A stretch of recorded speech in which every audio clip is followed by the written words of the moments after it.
Meus irmãos, minhas irmãs, paz do Senhor Jesus. Amém. É bom estar de volta a esta casa para reunidos cultuarmos a Jesus e pregar a sua bendita palavra. Por favor, abra comigo sua Bíblia no primeiro livro de Samuel.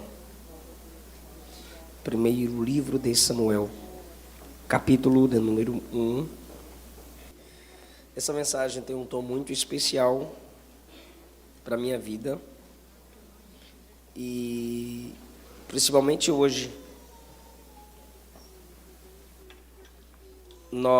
Eu estou aqui com a minha família, minha esposa e meu filho. Rapidinho, não vou cansar vocês. Quando chegamos no aeroporto, o Eliseu filho pediu para entrar no carrinho. Eu coloquei ele no carrinho e ele não queria deitar de jeito nenhum, ficou de joelho. Eu falei, rapaz, tu tá crente demais, tô orando o dia todo aqui nesse carrinho. É a Luana, misericórdia. Outra vez que ele ficou de joelho, veio a Esther. E agora à tarde, saindo do hotel, entrou no carrinho e ficou de joelho de novo. Aí eu falei, é porque Deus está confirmando a palavra de hoje à noite. Vamos falar sobre oração. Aí eu cheguei aqui, porque são muitos lugares que eu ando, então às vezes eu tenho dificuldade de lembrar. A Luana lembra muito. Eu tenho dificuldade, pois são muitas igrejas, muitos lugares. E eu reconheci o lugar desde quando passamos ali na porta. Aí eu chamei o Ted. Cadê o Ted? Tá ensaiando. Falei, cadê tu? Ele, pastor, eu estou ocupado, estou ensaiando aqui embaixo. O Samuel nasceu.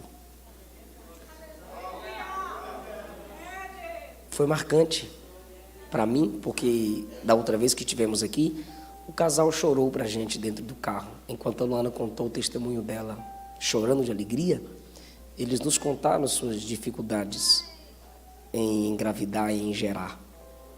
E a Luana pediu que parasse o carro, colocou as mãos. Eu pedi para a Luana colocar as mãos no ventre da esposa do Ted.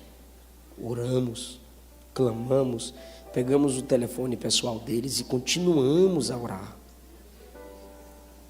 E o Samuel nasceu. Eu estou muito feliz. E é mais uma confirmação de Deus para essa mensagem nessa noite. Eu tenho plena certeza que Deus vai nos despertar a orar mais hoje aqui. Capítulo 1 do livro de Samuel.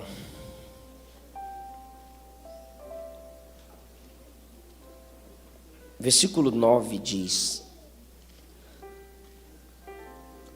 Ana se levantou depois que comeram e beberam em Siló, e Eli, o sacerdote, estava assentado numa cadeira junto a um pilar do templo do Senhor. Ela, com amargura de alma, orou ao Senhor e chorou abundantemente. E fez um voto, dizendo: Senhor dos exércitos, se benignamente atentares para a aflição da tua serva, de mim te lembrares e da tua serva não te esqueceres, mas a tua serva deres um filho varão, ao Senhor o darei todos os dias da sua vida, e sobre a sua cabeça não passará navalha. E sucedeu que, perseverando ela em orar perante o Senhor, Eli observou a sua boca, porquanto Ana no seu coração falava. Só se moviam seus lábios, porém não se ouvia a sua voz, pelo que Eli a teve por embriagada. E disse-lhe Eli: até quando estarás tu embriagada? Aparta de ti o teu vinho. Ana, porém, respondeu: não, Senhor meu, eu sou uma mulher atribulada de espírito, nem vinho nem bebida forte tenho bebido, porém tenho derramado a minha alma perante o Senhor. Não tenhas, pois, a tua serva por filha de Belial, porque da multidão dos meus cuidados e do meu desgosto tenho falado até agora. Então respondeu Eli: vai em paz, e o Deus de Israel te conceda a petição que fizeste. Capítulo 2, por favor. Capítulo 2, a partir do versículo 1. Então Ana orou e disse... Ana fez o quê? Então Ana orou e disse: o meu coração exulta ao Senhor, o meu poder está exaltado no Senhor. A minha boca se dilatou sobre os meus inimigos, porquanto me alegro na tua salvação. Não há santo como o Senhor, porque não há outro fora de ti, rocha nenhuma há como o nosso Deus. Não multipliqueis palavras de altivez, nem saiam coisas arrogantes da vossa boca, porque o Senhor é o Deus da sabedoria, e por ele são as obras pesadas na balança. O arco dos fortes foi quebrado, e os que tropeçavam foram vestidos de força. Aqueles que antes eram fartos se alugaram por pão, mas agora cessaram os que eram famintos. Até a estéril deu à luz 7 filhos, e a que tinha muitos filhos enfraqueceu. O Senhor é o que tira a vida e a dá, faz descer a sepultura e faz tornar a subir dela. O Senhor empobrece e enriquece, abaixa e também exalta. Levanta o pobre do pó e desde o esterco exalta o necessitado, para o fazer assentar entre os príncipes, para o fazer herdar o trono de glória. Porque do Senhor são os alicerces da terra, e assentou sobre eles o mundo. Os pés dos seus santos guardará, porém os ímpios ficarão mudos nas trevas, porque o homem não prevalecerá pela força. Os que contendem com o Senhor serão quebrantados, pois desde os céus o Senhor trovejará sobre eles. O Senhor julgará as extremidades da terra, dará força ao seu rei e exaltará o poder do seu ungido. Glória a Deus, glória a Deus. Podeis assentar, queridos. Eu quero pregar, subordinado ao tema, as dimensões da oração de Ana. As dimensões das orações de uma mulher amargurada e desta mesma mulher alegre. Esta mulher no estado de petição e no estado de gratidão. Eu também tenho um tema em livro da minha autoria, queridos. Depois da pregação estará disponível o tema A Cruz de Cristo.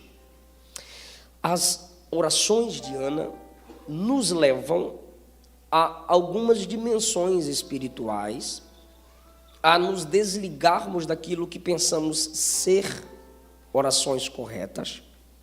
A oração de Ana é uma oração que é confirmada no Novo Testamento, tem respaldo da inspiração bíblica para a igreja cristã, por ser confirmada, citada e referenciada no Novo Testamento.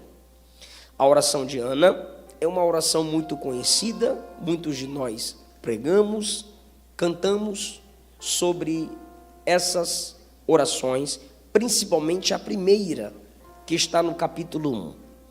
Quais são as dimensões dessas preciosas orações? Em primeiro lugar, a oração de Ana nasceu no secreto. Israel está num período de crise espiritual, política. Não há temor a Deus diante dos ministros que auxiliam o ministro oficial, que é o sacerdote Eli. O capítulo 3, enquanto Samuel é uma criança, diz que era rara as manifestações divinas através de visões, profecias e palavra de Deus. O caráter dos auxiliares da tenda em Siló era tão sujo que eles são chamados de filhos de Belial. E nesse momento de crise política, espiritual, o texto nos apresenta uma crise familiar. Um homem chamado Eucana tem a sua esposa, que é Ana, e uma concubina, Penina. Penina é considerada a mulher que pode dar à luz a Eucana, porque Ana não pode gerar. Não é algo sancionado por Deus.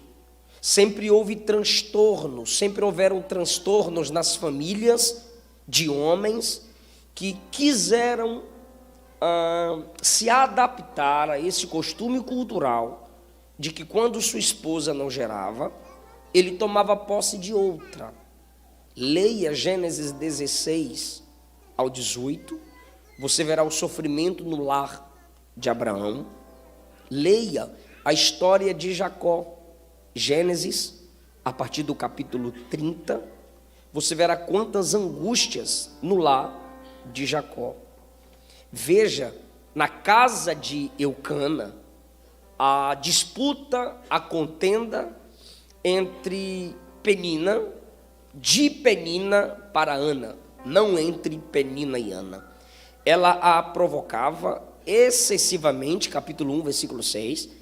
Ela é chamada de rival, e o propósito de Penina era irritar, tirar a paz da verdadeira esposa, mulher sábia e temente a Deus.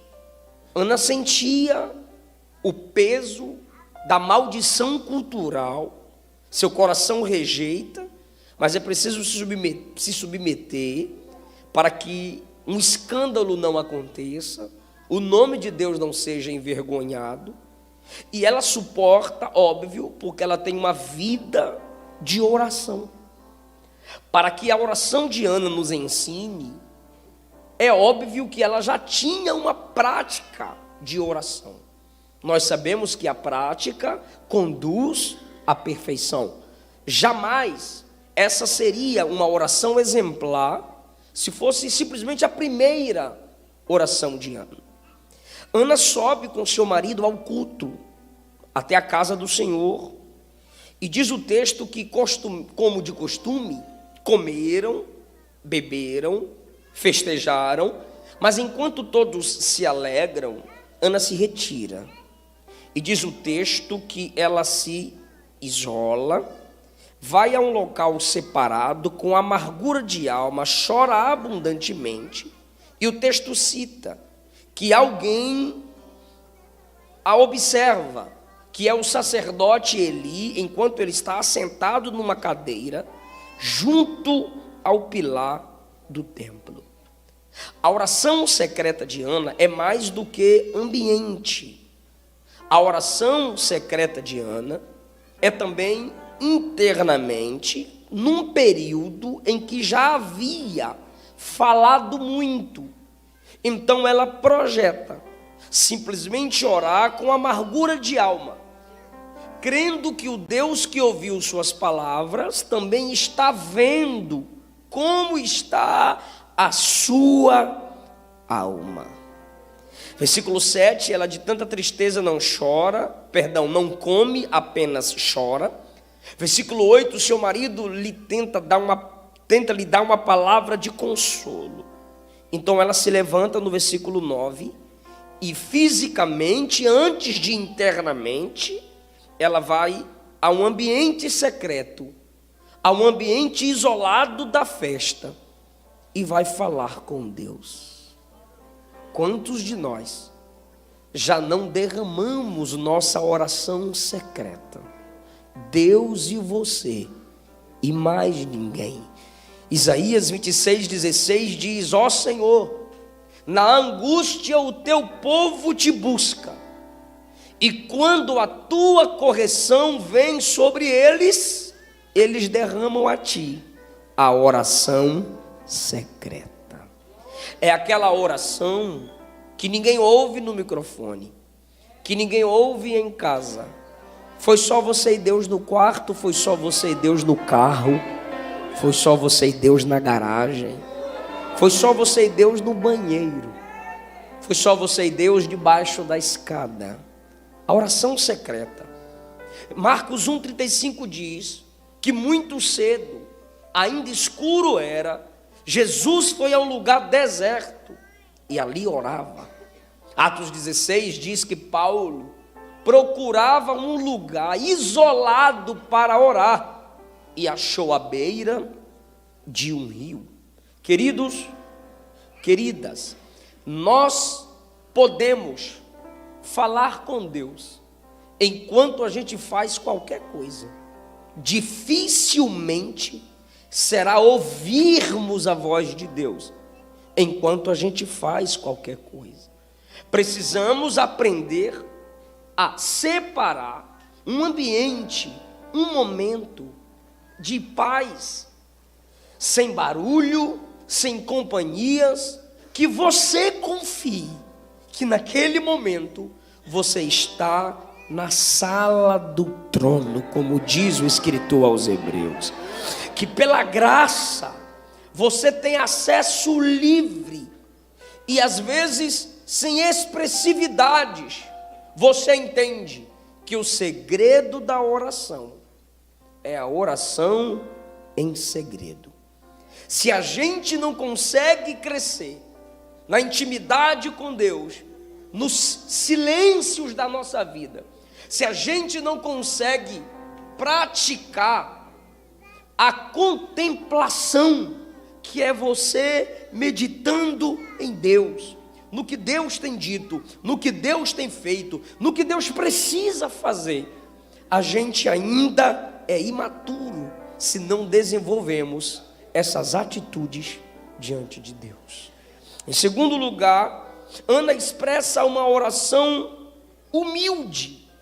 Ela vai orar e diz no versículo 11, fez um voto dizendo: Senhor dos exércitos, se benignamente atentares para a aflição da tua serva, uma vez, de mim te lembrares e da tua serva, não te esqueceres, duas vezes, mas a tua serva, três vezes, deres um filho varão, ao Senhor o darei, por todos os dias da sua vida.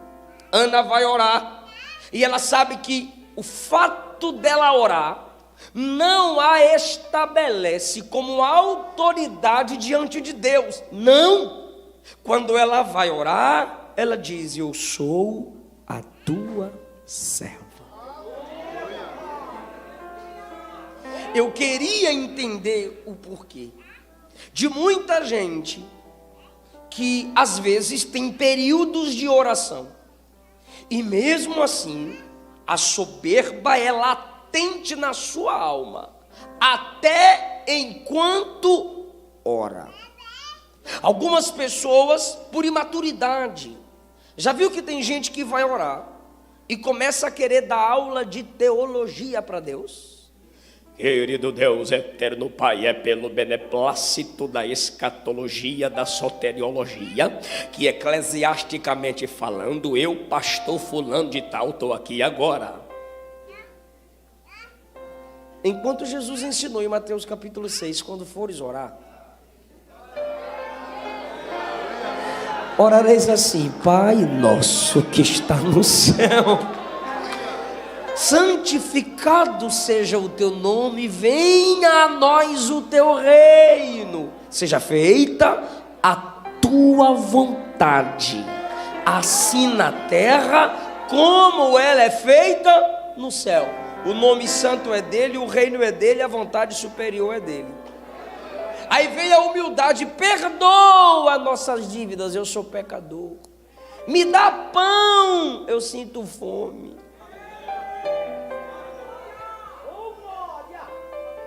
Se você leva uma vida de oração, a humildade será algo real na sua vida. Aquele que não precisaria orar, encarnou e entre nós orou. Se você pode descobrir outros motivos pelas orações de Jesus, que maravilha, mas eu vejo como extremo exemplo de humildade. Jesus não era um homem entre os homens, falando de Deus a esses homens, não. Jesus era o próprio Deus entre os homens, falando de si mesmo a esses homens. E mesmo assim, levava uma vida de oração. E no Getsemane, na sua oração, que por causa dela teve Calvário, não tem redenção no Calvário sem humildade no Getsemane.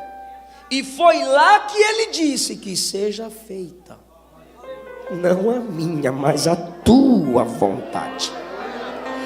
Ana, quando vai orar, por 3 vezes ela diz: sou serva, sou serva, sou serva. Isso indica que você não ora para mudar a vontade de Deus.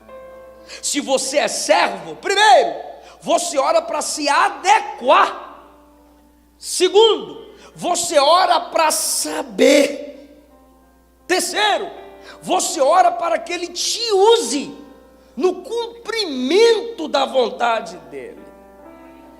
Esse é o poder da oração de Ana, e é o poder da nossa oração. Qual, pastor? Humildade. Porque quando ela diz assim, me dá um filho varão, é porque não poderia ter um líder, sacerdote, mulher. Não era mulher, era homem. Quando ela diz, não passará navalha sobre sua cabeça, ela está dizendo, ele será totalmente consagrado a ti. Nazireu. Poderia ter nazireia, mas não na dimensão que Samuel seria: profeta, juiz e sacerdote. Juíza, sim. Nazireia, sim. Profetiza, sim. Sacerdotisa, não. Ela, quando se submete à vontade de Deus, Deus diz, era isso que eu queria ouvir. Porque quando você ora, você não cria a vontade. Não. Ele é onisciente. Quando você ora, você entra dentro do plano. E ninguém faz parte do plano de Deus em soberba. Por que eu digo que Ana entrou dentro do plano? Havia uma crise espiritual. O sacerdócio estava falido. Havia uma crise política. Os juízes estavam falidos. Havia crises familiares. Não tinha profeta para corrigir as famílias. Aí ela ora e diz, me dá um filho varão. Não vai passar navalha na cabeça dele, vai ser consagrado a ti, não vai ser filho de Belial. Ele viverá na tua casa, vai ser sacerdote. Ele vai servir a tua casa, vai ser profeta. Quando ela ora com humildade, ela se adequa à necessidade da nação. Ela se adequa à necessidade da igreja. Ela se adequa em oração à necessidade espiritual do povo. Então entenda, isso é igualzinho quando você ora em nome de Jesus. Quando a gente acaba de orar e diz assim, em nome de Jesus, amém, você não acabou de usar uma varinha mágica, agora vai acontecer o que eu pedi. Não! Quando você orou em nome de Jesus, sabe o que foi que aconteceu? Você acabou de dizer assim, se Jesus pedisse o que eu pedi, vai ser feito. Você não pode falar em nome do pastor Roberto sem ele autorizar. Eu recebi uns jovens lá em casa para fazer churrasco. Cadê a coca, pastor? Eu falei, vai comprar. Onde a gente vai comprar, pastor? Pode ir lá na esquina. Fala para a mulher que mais tarde eu passo lá e pago. E foram na esquina. E passa coca e passa guaraná. E o engraçadinho pegou um corote. É corote, coró, sei lá, um negocinho redondinho de cachaça. Sempre tem, né, o tribuladozinho. Mas para me provocar, para me irritar. E colocou no meio do guaraná, da coca. E colocou. E a mulher foi passando, e quando chegou na cachaça, ela disse, o que é isso? É o pastor Eliseu. Ela, pastor Eliseu, não. Ele estava brincando, claro, mas ela não sabia. Quando eles me contaram a história, eu falei, é isso aí que é orar em nome de Jesus. Como assim, pastor? Estava todo mundo rindo, a gente estava brincando e tal. Mas isso é orar em nome de Jesus. É quando você ora aqui embaixo e diz, em nome de Jesus, amém. Aí Jesus lá do céu olha para o pai e diz, em meu nome não. Eu não pediria isso. Eu não pediria isso. Por isso que a gente reclama, eu oro, eu até coloco o nome de Jesus e não acontece, porque o nome não é uma mágica. Quando você ora em nome dele, você está se conectando à pessoa dele. E quando você se conecta à pessoa dele, você está colocando o caráter dele em voga. É se ele quer, é se ele faria, é se ele pediria, se o Pai for glorificado. Aí você orou como servo. Senhor, se atentamente atentares, se benignamente atentares para a aflição da tua serva te lembrares, da tua serva não te esqueceres, e me deres um filho varão, eu o darei ao Senhor por todos os dias da sua vida. Ela está dizendo, eu vou devolver.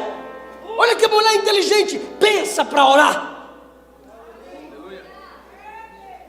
Pedis e não recebeis, porque pedis mal. Olha a inteligência dela. O Senhor me dá e eu devolvo para tu. É serva. Ela está dizendo, o que vem de ti volta para ti, porque dele fonte, por ele processo, para ele destino, são todas as coisas. Irmão, orar é se adequar ao plano. Eu vou orar ali para falar minha vontade para Deus. Desce do trono. Orarei para que por misericórdia Ele me adeque à vontade dEle. Para que por misericórdia Ele me use dentro do plano dEle. Eu não estou entendendo nada, está doendo, está amargurada a minha alma, mas eu vou orar. É só na oração que Ele me coloca dentro do plano. Essa oração de Ana é uma oração resposta.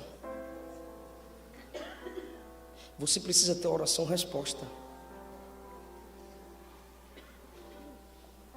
Tem gente que a oração dele é só pedido, não é pecado. Eu estou dizendo que você tem que ter oração resposta. Meus irmãos, já foi dito aqui, e a gente passa por isso novamente. Estamos precisando de uma ajuda para um projeto missionário. Aí você ora, Senhor, me usa, Senhor, me ajuda a ajudar mais. Senhor, eu estou há tanto tempo dando o mesmo valor na obra missionária. Abençoa a minha renda, eu quero dar mais. Você está orando para ser resposta. Lembra do que eu disse e repito? A nação está em crise. Precisa de um homem para resolver a crise. Aí ela ora e diz assim, eu quero um homem diferente. Eu quero um homem que não vai passar navalha na cabeça dele. Eu quero um homem que vai ser devolvido a ti. Eu quero um homem que vai crescer na tua casa. Se a nação precisava de um homem diferente, ela diz assim, eu quero ser a mãe desse homem diferente. Oração, resposta. E o que ela gerou foi a resposta para a nação de Israel. Deus não abençoa quem pede só para si. Evangelho não sou eu, evangelho somos nós. Para Ana, Deus deu mais 5. Depois que ela entregou Samuel para ser uma bênção para o povo de Deus. A gente precisa orar em prol do coletivo. Por essa causa, disse Paulo, me ponho de joelho. Qual causa? Para que o Senhor vos fortaleça em vosso espírito. A sua oração tem que ser uma resposta. Por quê? Porque quando você ora pensando em outros, você está sendo um instrumento de Deus através da intercessão. Irmão, Samuel nem havia nascido, já tem alguém orando por ele. Quando ele cresce, ele se torna o quê? Sacerdote, aquele que ora pelos outros. O fruto da oração é alguém que ora pela nação. A oração de Ana era uma resposta para Israel, porque Israel clamava, cadê as profecias? Cadê o juízo de Deus? Cadê a liderança de Deus em nós? E não tinha. Aí o que ela pede já é uma resposta. Você está entendendo isso?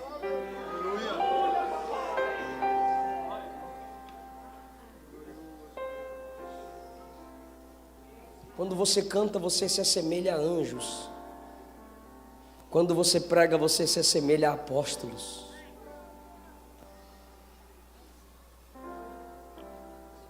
Mas só quando você intercede. Você se assemelha a Jesus. Jesus não está cantando hoje nem está pregando.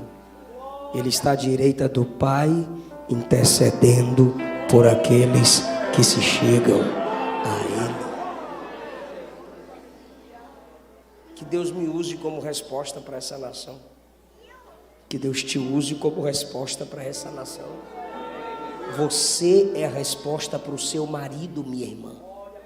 Você é a resposta de Deus para sua esposa, varão.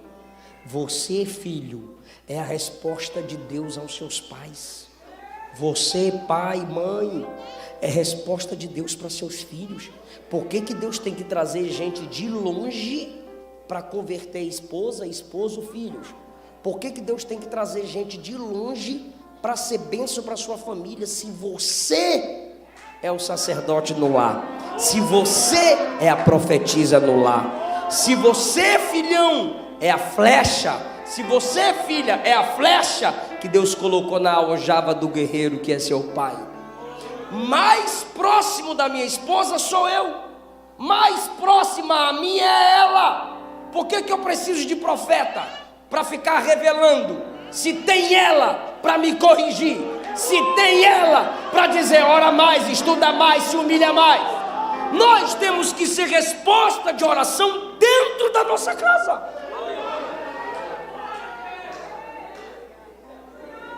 Senhor, o Senhor vai me dar um filho, resposta da minha oração. Mas esse filho que o Senhor me dará é resposta para a nação. Porque ele vai crescer na sua casa. Se ele vai crescer na casa de Deus, ele vai ser ministro. Se ele vai ser ministro, ele vai liderar o povo de Deus. Que Deus nos direcione a ter orações, respostas. Primeiro, secreta. Segundo, humilde. Terceira, oração que é resposta. Quarta, oração que se revela no caráter. Porque tem gente que orando é um santo. Aleluia. Tomara que não desista de orar, né? Para ver se a santidade da oração gruda nele. Porque orando ela diz assim, ela orando a Deus, orando a quem? Falando com quem? Falando com Deus, ela diz, sou serva, sou serva, sou serva. Aí o sacerdote olha para a boca dela, porque ela está, não tem mais palavras, só dor. Aí ele olha a boca dela se mexendo, ele diz, ele interrompe a oração dela. Será que estava carnal esse pastor? A irmã está meio beba. Tá tudo bem, irmã? Até quando a irmã vai estar embriagada dizendo que está orando? A irmã está bêbada. Bebeu além do limite, a irmã. Aí Ana, não, meu Senhor, não chames a tua serva de filha de Belial, não sou como teus filhos. Aquela que diz a Deus, sou serva, também diz ao pastor, ao líder, sou serva. Aí ele, opa, falhei, mas vou cumprir meu papel.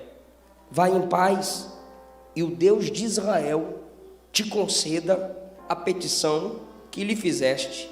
Aí ela no 18, ache tua serva graça aos teus olhos. Segunda vez. Aí quando Samuel nasce, ela vai trazê-lo para cumprir o voto, que era dedicá-lo ao Senhor. Aí quando ela chega diante dele no versículo 26, ela diz assim, meu Senhor. Olha a humildade nas palavras. Viva a tua alma, meu Senhor. Eu sou aquela mulher que esteve aqui contigo para orar ao Senhor. Por este menino orava eu. Lembra de mim, meu Senhor? Lembro, eu chamei tu de bêbada. Pois é, eu não estava bêbado, eu estava chorando por esse bebê. E eu vim apresentá-lo ao Senhor. Ele vai te ajudar no sacerdócio. Ela o chama de meu Senhor. Porque aquela que é humilde em oração, é humilde em pé. Aquela que demonstra humildade de joelhos, demonstra humildade de pé. Ou seja, seja de joelho o que você é em pé. Fale para Deus suas falhas, fale para Deus suas mentiras, fale para Deus seus pecados. Mas depois que Ele tratar com você, seja em pé o que você foi de joelho: adorador, sincero, fiel, temente e alguém que é cheio de Deus.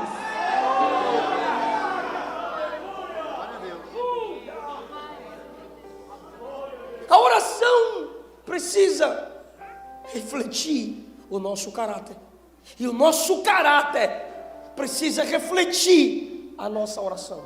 Então nunca esqueça: o que você é em pé, seja de joelho, transparente, fiel. Não, pastor, eu sou muito falho em pé. Então chega lá e fala: falhei de novo. Fala após mim, entra no teu quarto e fechando a porta, ora em secreto. Você já leu que em alguma outra versão está escrito assim: entra no aposento? A expressão aposento ali é diferente de nosso tempo de quarto e aposento. Aposento na linguagem de Jesus em Mateus capítulo 6 é dispensa. Entra na dispensa, que também é diferente do que é dispensa em nosso tempo. Em nosso tempo, em alguns locais, a dispensa é o local que você armazena os alimentos. Aqui também é assim? Ok. No tempo de Jesus, a dispensa era o lugar de se acumular as coisas quebradas.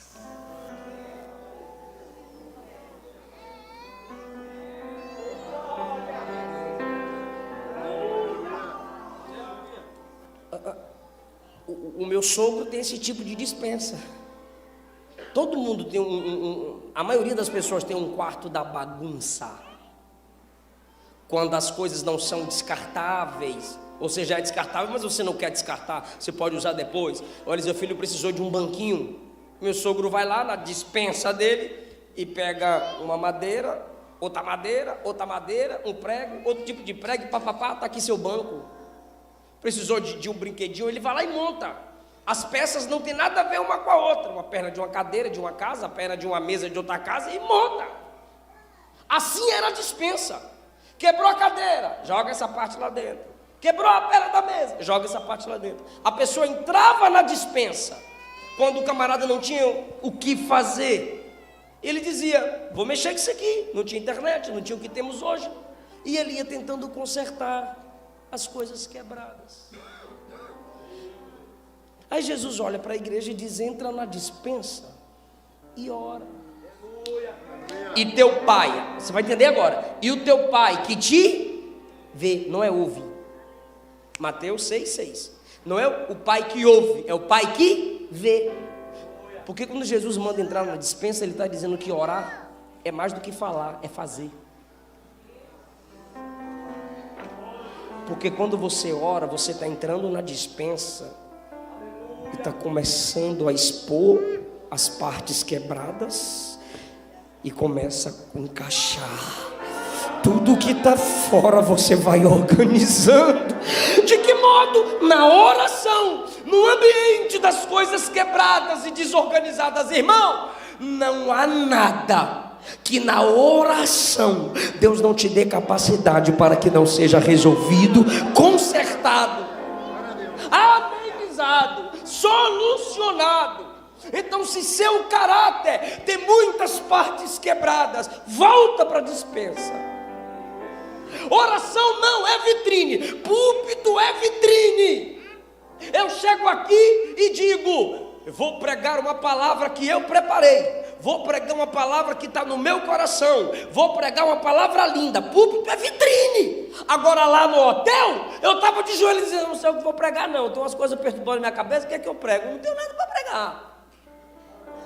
É lá a dispensa. Você não pode chegar aqui, irmã, não mereço, mas eu estou aqui, né? Irmã, não canto nada, mas se eu errar é para Jesus, viu? Irmã, não estudei, nem li Bíblia, mas o que dá na teia eu vou falar. Não, irmão, cala a boca e senta. Cala a boca e senta. Lugar de falar que não tem nada, que não é nada, que não pode nada, é lá no quarto da oração, é lá na despensa, irmão. Aqui não.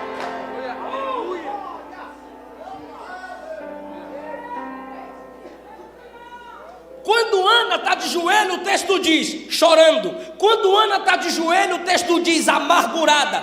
Quando Ana está de joelho, ela diz, não esqueça de mim. Quando Ana está de joelho, diz o texto, só batia os lábios. Mas quando o sacerdote fala com ela, aí, meu irmão, não é dispensa, é vitrine. Tua serva está derramando a alma perante o Deus do céu. Ah, irmão, mudou a postura, irmão. Vida de oração não é vida de coitadismo, para ver se as pessoas têm peninha de você. Dispensa, rasga a alma. Está de pé, evidencie o poder que a oração te dá.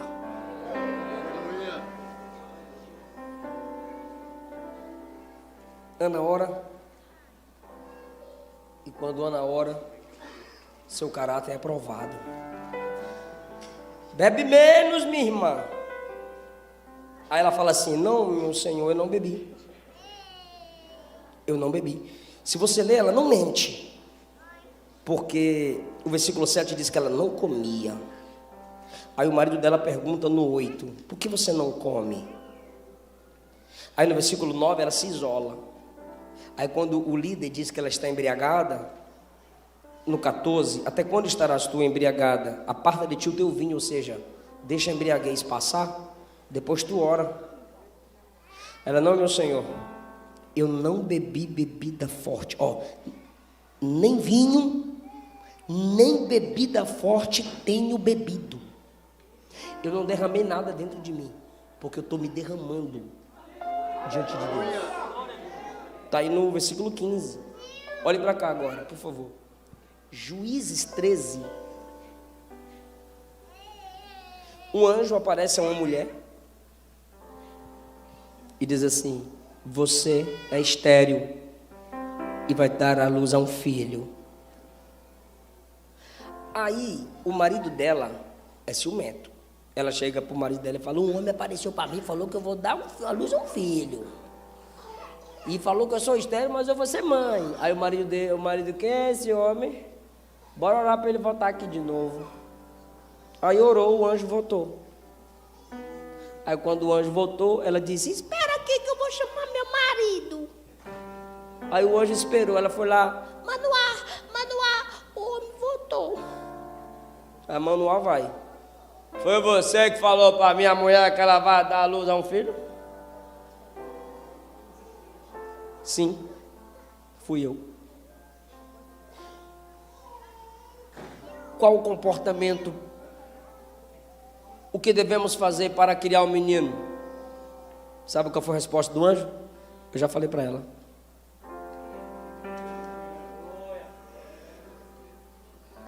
Ela não deve beber bebida forte,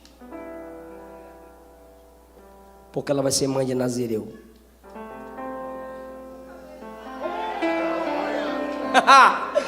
Ana é extraordinária. A mãe de Sansão não pode beber bebida forte, porque ela será mãe de Nazireu. Quando Ana sobe ao templo, ela já está projetando orar e pedir a Deus um Nazireu. Quando ela vai orar, ela diz, Senhor, me dá um Nazireu. Quando ela acaba de orar, o sacerdote diz, tu bebeu? Ela diz, claro que não. Mãe de Nazireu não bebe. Eu já estou me comportando conforme o meu sonho. Se eu pedir Nazireu, eu tenho que me comportar como mãe de Nazireu.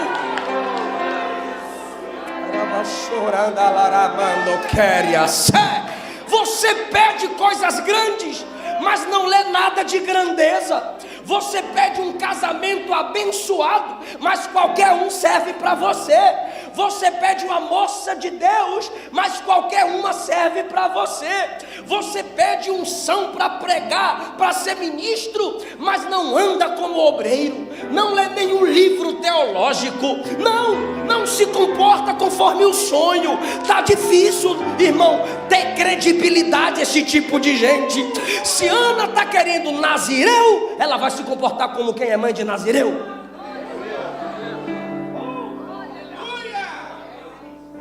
Se comporte conforme suas orações. Eu dizia para minha mãe que eu queria ser pregador, eu dizia para o meu pai que eu queria ser pastor. Oração. Minha mãe era dirigente de ciclo de oração. Bora para a igreja orar comigo. Todo dia meu pai perguntava: orou quantas horas hoje? Leu quantos textos da Bíblia hoje? Por que você está andando com esses meninos? Por que você voltou da escola com um titã de menina ao seu lado? Você é pastor, você é pregador.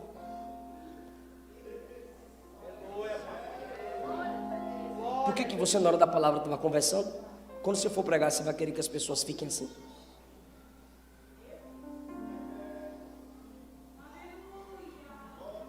Se você ora para ser um grande homem, se vista como um homem. Fale como homem. Se você ora para ter relacionamentos saudáveis, escolha bem suas amizades. Águia não anda com galinha.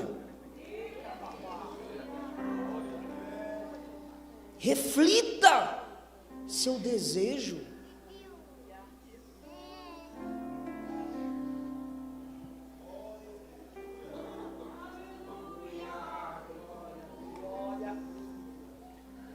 Quando a oração dela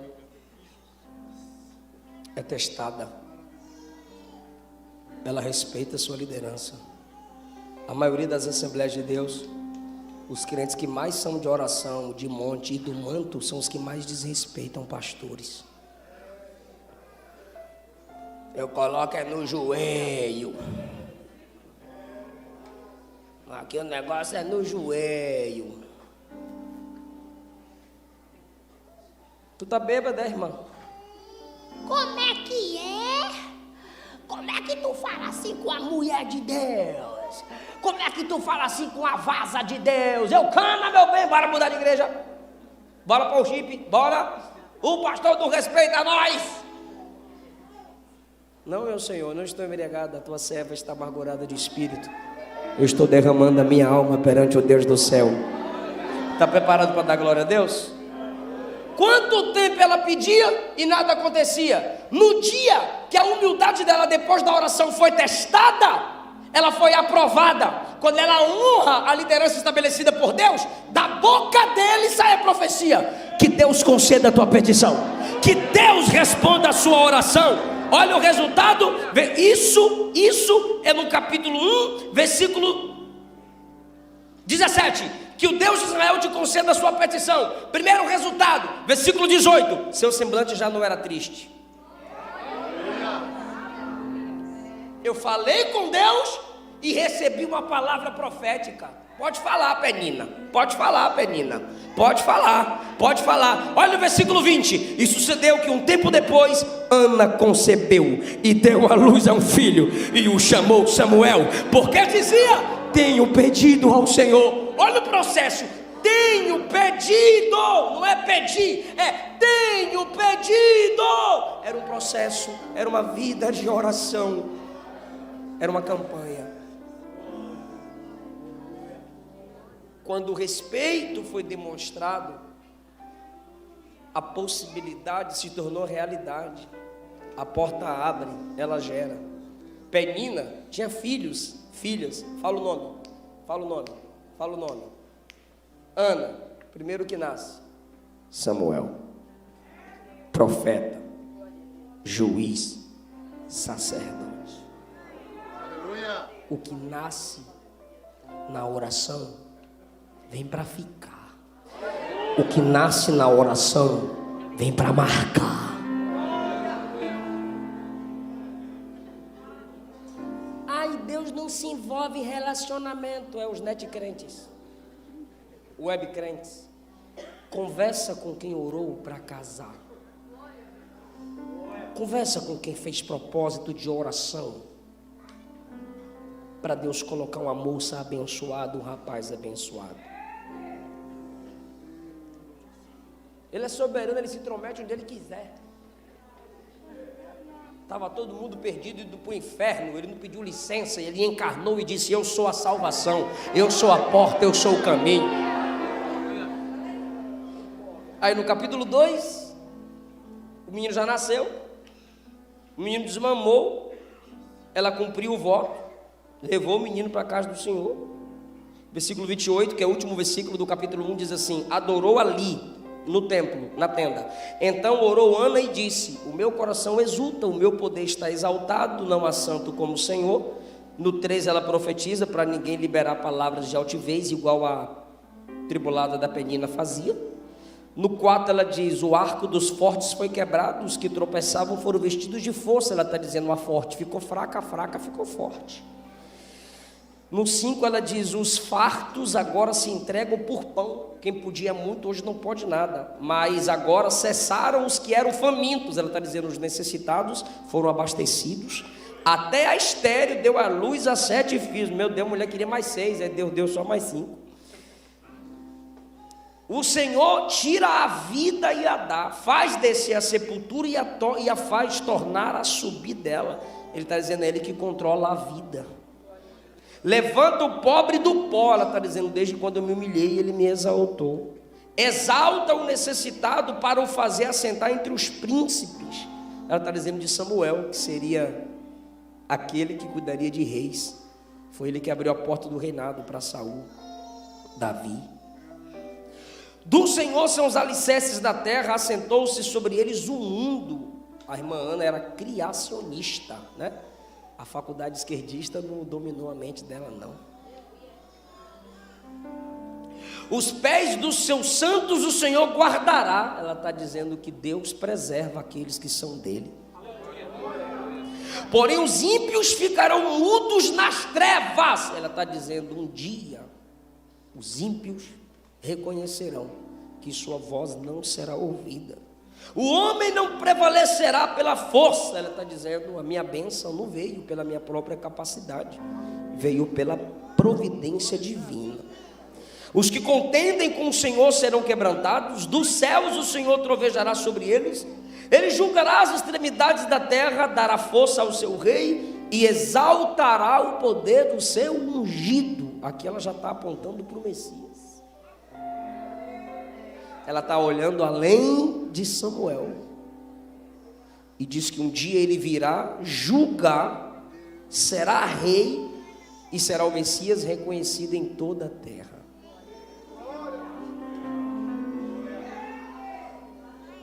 Eu gostaria que toda a igreja dissesse algo após mim. Diga: a oração me torna um referencial. A nossa geração tem muitos influencers, pessoas que influenciam outras pessoas através das redes sociais. Mas na igreja, essa não é a regra. Referência no reino de Deus é gente de oração. Por que eu estou falando isso? Eu acabei de falar a última oração de Ana. Olha a oração de Maria em Lucas 1,46. Só quem está ligado vai conectar a oração de Maria com a oração de Ana. Olha como é que Maria ora em Lucas 1,46. A minha alma engrandece ao Senhor, o meu espírito se alegra em Deus, meu Salvador. Ele atentou na baixeza da sua serva. De agora em diante as nações me chamarão feliz. Fez grandes coisas o poderoso. Santo é o seu nome. Sua misericórdia de geração a geração sobre os santos que o temem. Com o seu braço ele agiu valorosamente. Dissipou os soberbos, tirou dos tronos poderosos, elevou os humildes, encheu de bem os famintos e disse aos ricos: voltem para casa vazio. Auxiliou a Israel, se lembrando da sua misericórdia. A oração de Ana é referência para a oração de Maria.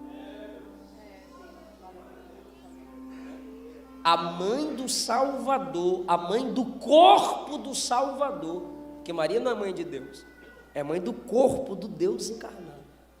A oração da mulher agraciada, a oração da mulher mais privilegiada do Novo Testamento, porque não dizer de toda a Bíblia, reflete, ecoa, traz à memória a oração de Ana lá atrás.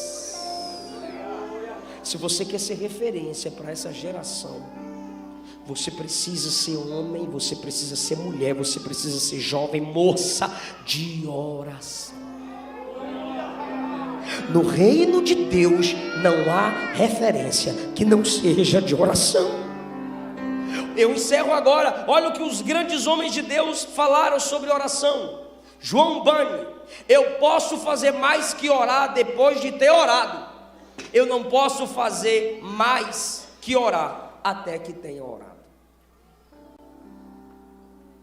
Von Steden disse: quando agimos, colhemos os frutos do nosso trabalho, mas quando oramos, colhemos o fruto do trabalho de Deus. Spurgeon disse: sempre que Deus deseja realizar algo, Ele convoca seu povo para orar. Deus queria avivar a nação, Ele despertou Ana para orar. Hudson Taylor disse: quando trabalhamos, nós trabalhamos, mas quando oramos, quem trabalha é Deus. Olha o que Samuel Chadwick disse: a maior preocupação do diabo é afastar os cristãos da oração. Ele não teme os estudos, ele não teme o trabalho, ele não teme a religião de quem não ora. Ele ri de nossa labuta, ele zomba de nossa sabedoria, mas ele treme quando a gente ora. Alguém disse que a fé é onipotente apenas quando está de joelhos. Irmão, antes de Samuel nascer, Ana orou. Isso é dependência. Depois que Samuel nasceu, Ana orou. Isso é gratidão. Mas antes e depois que Samuel nascesse, Ana já orava. Isso é comunhão. Alguém me perguntou: pastor, dê 2 conselhos para quem quer crescer no ministério. E eu disse: eu só dou um conselho. Ele perguntou: qual? Eu disse: leia sempre. Não deixe de orar nunca. Fique em pé comigo, dando glória a Deus.